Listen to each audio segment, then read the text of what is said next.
Murdochs Musikminute. Herzlich willkommen bei meinem Kanal, wo es in unregelmäßigen Abständen um eine der schönsten Nebensachen der Welt geht, nämlich gitarrenbasierte Popularmusik und alles, was so drumherum dazugehört. Also noch ein weißer Typ, der über Musik philosophiert, Diskografien irgendwelcher Künstler durchgeht und sie möglicherweise auch noch in irgendwelche Ratinglisten verpackt. Moment, ganz komplett sind wir noch nicht. Ah, der Look ist komplett und wir beginnen ohne wirklichen roten Faden einfach einmal mit einem der großen, die Beatles und das Album Revolver.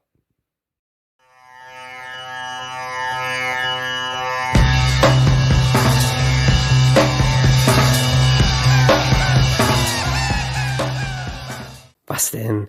Die Beatles? 4 Typen, die vor über 50 Jahren ziemlich rudimentäre Sachen aus dem Kasten geklopft haben, mit Frisuren, die noch schlechter sind als meine eigene? Ja, warum eigentlich nicht die Beatles? Warum sollte man heutzutage noch die Beatles hören? Das Album Revolver, sozusagen aus der mittleren Karriere der Beatles, ist ja nun auch immerhin schon wieder 56 Jahre alt. Die Idee einer Gitarrenband ist im besten Sinne abgegriffen bis altmodisch oder, sagen wir uns ehrlich, wenn man sich die Charts ansieht, überholt. Auch wenn man sich die großen Errungenschaften, die uns die Fab Four für die Popularmusik gebracht haben, ansieht, so scheint das heutzutage für den zeitgenössischen Hörer und die Hörerin weniger relevant. Wen interessiert es heute bei den Streaming-Charts, ob die jeweiligen Popsternchen ihre Songs nun selber geschrieben haben oder nicht, wer für welches Arrangement zuständig war oder welcher Sound hier zum ersten Mal auf einer Popplatte zu hören war oder nicht. Dennoch, selbst wenn man das alles außer Acht lässt, machen die Beatles bzw. ihre Musik unglaublich viel Spaß, auch heute noch. Es kommt immer ein bisschen darauf an, mit welchem Ansatz man sich dieser Musik nähert. Geht es jetzt darum, eine tolle, durchstilisierte Produktion zu hören, die sich an modernen Produktionen messen kann, wo es also letztendlich nur darum geht, einen bestimmten zurechtgeschneiderten Sound geliefert zu bekommen? Für solche Hörer werden die Beatles wahrscheinlich einfach etwas Verstaubtes fürs Museum sein.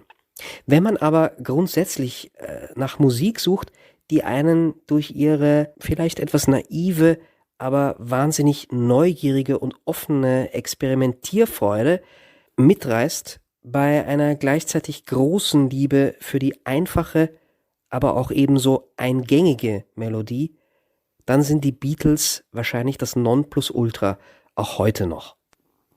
Größere Experten und Expertinnen in der Rockmusik streiten sich seit Jahrzehnten mit großer Leidenschaft darum, welches denn nun das beste oder wichtigste Beatles-Album ist. Viele würden sagen Sgt. Pepper's Lonely Hearts Club Band, andere würden wahrscheinlich verweisen auf Abbey Road. Spitzfindige würden das Vorgängeralbum von Revolver nennen, Rubber Soul, auf dem die Beatles sozusagen den ersten wichtigen Schritt weg von der bloßen Gitarren-Pop-Band gemacht haben.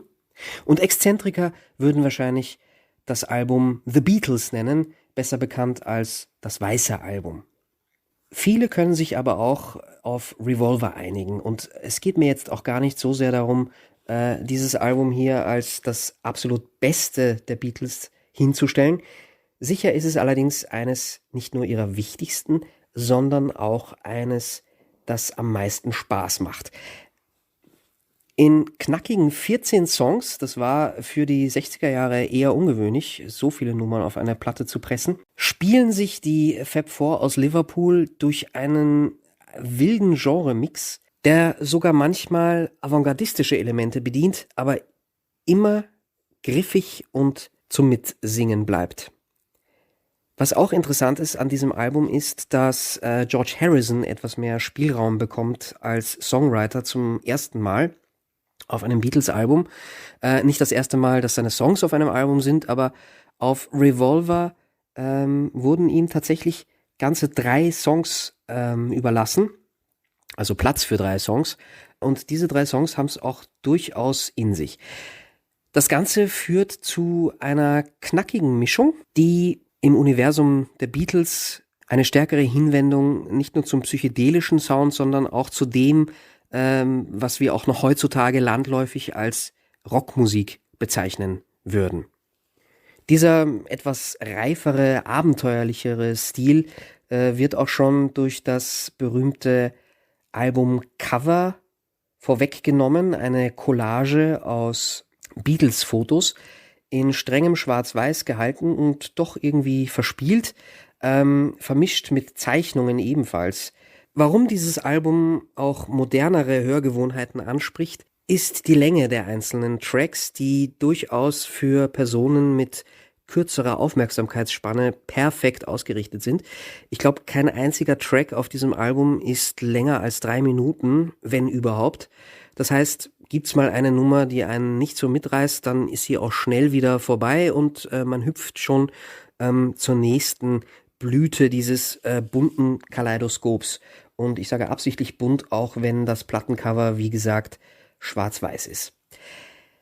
Beatles-Fans ergehen sich immer wieder gerne auch in Anekdoten darüber, wer wann welches Mittelchen zum ersten Mal für welchen Song eingeworfen hat und wie Drogen welchen Song beeinflusst haben.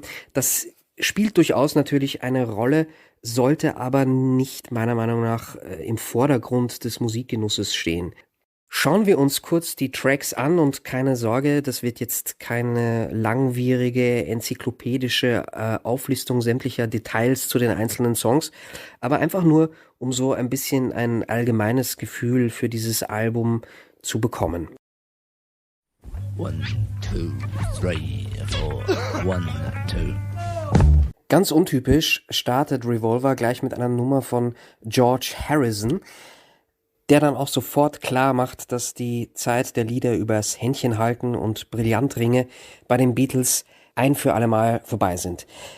Taxman geht trotzdem ziemlich ins mottbehuste Tanzbein, diente dann ja später auch als, sagen wir mal, Blaupause für einen der größeren Hits von The Jam.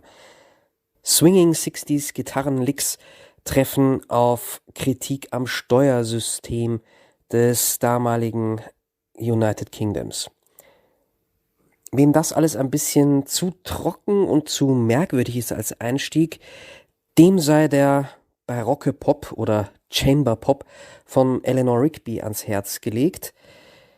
Die Kammer ist hier im wahrsten Sinne des Wortes mit einem kleinen Streicherensemble bestückt und sonst auch gar nichts.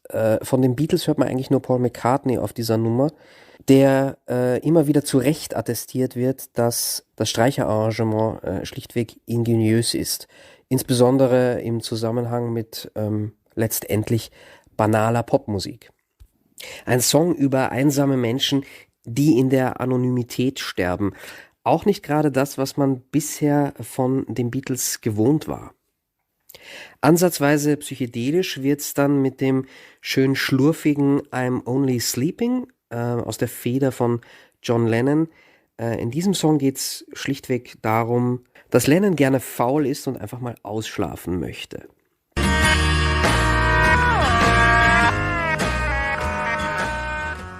Es folgt Love You Too, auch eine Harrison-Nummer, die seinen ständigen, ab diesem Zeitpunkt eigentlich ständigen Flirt mit dem Klang traditioneller indischer Musik eröffnete.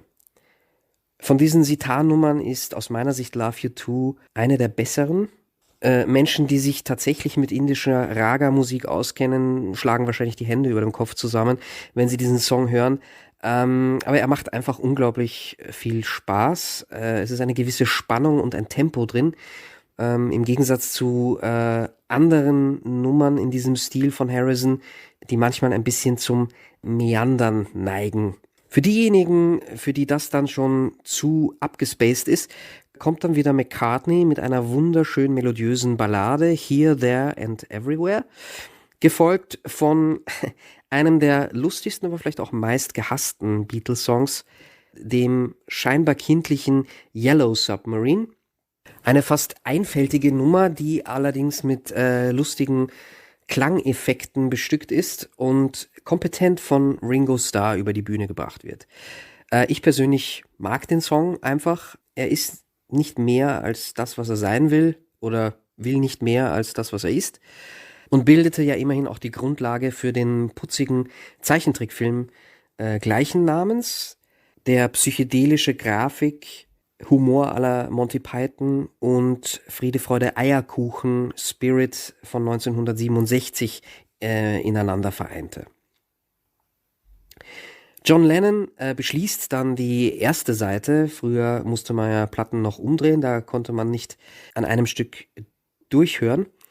Die letzte Nummer also von Lennon, She Said, und die wiederum als starker Kontrast zu Yellow Submarine ist wahrscheinlich eine der düstersten Nummern auf diesem Album. Wieder getragen von einer tollen Gitarrenlinie und etwas philosophisch wirren Lyrics, die angeblich auf eine im Drogenrausch wahrgenommene Konversation mit Peter Fonda, dem Schauspieler Peter Fonda, zurückgeht. Die oberflächlichsten Songs auf diesem Album scheinen irgendwie von Paul McCartney zu kommen, wobei, wenn man sie als oberflächlich bezeichnet, tut man ihm meiner Meinung nach Unrecht. Ja, tatsächlich, sowas wie Good Day Sunshine ist super banal, aber kommt genau zum richtigen Zeitpunkt in der Tracklist dieses Albums. Die einzelnen Songwriter der Beatles haben hier vielleicht sogar mit Absicht oder unwissentlich eine wunderschöne jeweilige Gegenbalance zu ihren Songs eingebracht, was Revolver zu so einem wunderbar abwechslungsreichen und auch emotional sehr unterschiedlichen und dann letztendlich aber doch in sich geschlossenem Album macht. Good Day Sunshine eröffnet die zweite Seite und ist so ein richtiger kleiner Gassenhauer. Wurde meines Wissens nach nie als Single veröffentlicht, aber wäre sicherlich ebenfalls ein Kandidat der unkaputtbaren Beatles.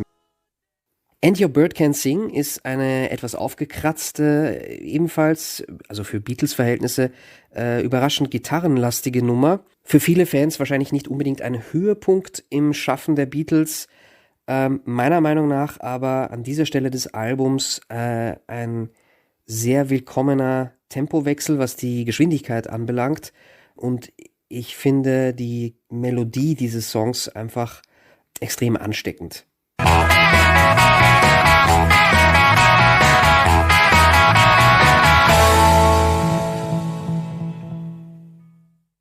Nachdenklicher wird's dann mit der Ballade For No One, ebenfalls eher eine McCartney-Nummer, gespickt mit einem schönen kleinen Flügelhorn-Solo. Dann haben wir noch Dr. Robert, eine kuriose Schrulle über einen Zahnarzt, mit dem George Harrison und John Lennon befreundet waren, der sie bei einem gemeinsamen Dinner angeblich unter LSD gesetzt haben soll. Und die etwas sperrigere George Harrison-Nummer I Want to Tell You. Ein weiteres Highlight folgt dann allerdings in Form von Got to Get You Into My Life. Eine McCartney-Nummer, die ein bisschen ins Souligere rüberschwappen sollte. Also aus den Beatles wäre wahrscheinlich keine waschechte Soulband geworden, aber die Nummer hat tatsächlich was.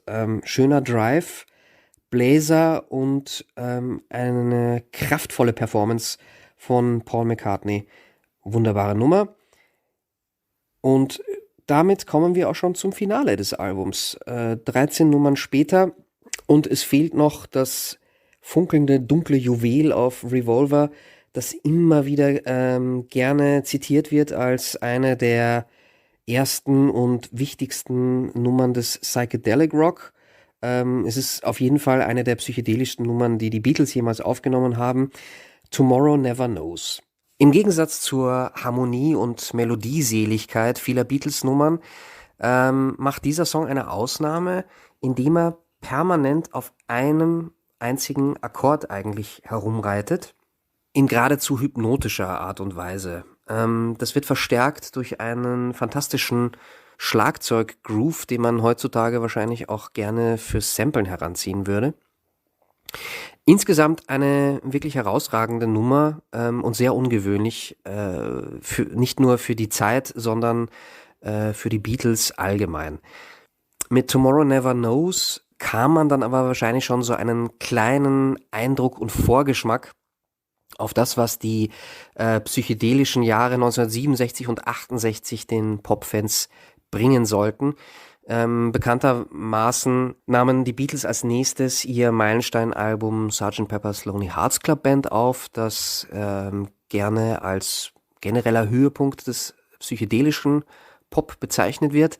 Aber das ist eine andere Geschichte für einen anderen Tag. Insgesamt also bleibt zu sagen, Revolver ist in gewisser Weise natürlich ein historisches Stück Musik. Auf der anderen Seite ist es nicht nur, meiner Meinung nach, nicht nur für Fans der 60er Jahre ein frisch gebliebenes Pop-Rock-Album. Was am Ende zählt, ist, dass eine Platte Spaß macht und abwechslungsreich ist. Und das ist Revolver allemal. Für Fans der Beatles ist das quasi Predigen zu den Bekehrten. Definitiv für viele eins der besten Beatles-Alben.